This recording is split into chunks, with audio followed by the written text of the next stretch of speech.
daawwattoota keenya kabajamoo turtiin ustaaza keenya ustaaz Ayyuub Hasan waliin godhaa turre kana fakkaata. Arragaa oduu xiqqasho nama wanna jettu qabna. Soomanni kunoo seenee jira. Osoon feene walitti dhaammachuuf dirqamnee jirra. Daawwattoota Halal Show torbaan 10 ol wajji turre. Torbaan 10 ol akka maatitti yaada wal jijjiiraa sagantaalee teenyas gama sooshaal miidiyaa akkasuma gama saatalaayitiitiin daawwachaa turtan. Hedduu takka ulfaadha. Namoonni akka sagantaan tun milkaa'utu gahee isaanii bahatan cufti haa galatooman. Isinis daawwattoonni keenya nu daawwattanii waan nu hordoftaniif galanni keessan hin badin allama gantahaa jenna. Garuu baatii takkittii soomanaa tanaaf boqonnaa goonee namayyuu gama ibaadaa fuula deebisnee erga Ramadaanni deebi'ee booda Halal Show kan itti fufnu ta'a.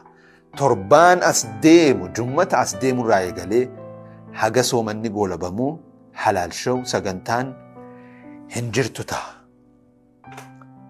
Garaa hidhachaa adda deemna. Soomanni akka dhumetti kan walit deebinu ta'a. Sagantaa tana bareechuu keessatti gaheen namoota hedduutii ture. San keessaa boordii akkasuma miseensonni TV Islaamaa haa galatooman. Ustaaza keenya hoggansa TV Islaamaa keessaa Ustaaz Abdulaziz Ahmad Umar haa galatoomu. Akkasuma sheeka keenya Sheekh Muniiris haa galatoomu. Ustaaza keenya Ustaaz Shamsuddiinis haa galatoomu. Miseensa boordii TV Islaamaa obbo Nuuraddiin akkasuma obbo Fiila Ahmad akkasuma baaba kiyya Sheekh Amiin Ibrootis haa galatooman. Editarri TV Islaamaa istiidiyoo Damee Dirree Dhawaa Samiir Ismaa'il haa galatoomu. Kaameeraamaan akkasuma waahilli isaa Muhammad Aliyyi haa galatoomu. Isinis daawwattoonni keenya hedduu takkanaa galatooma.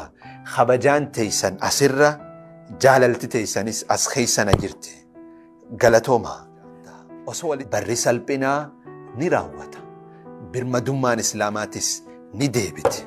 Islaamummaanis wiliidha roga cufaan dagaaguuf teessi. Ramadaan Mubaarak. Salaamu alaikum.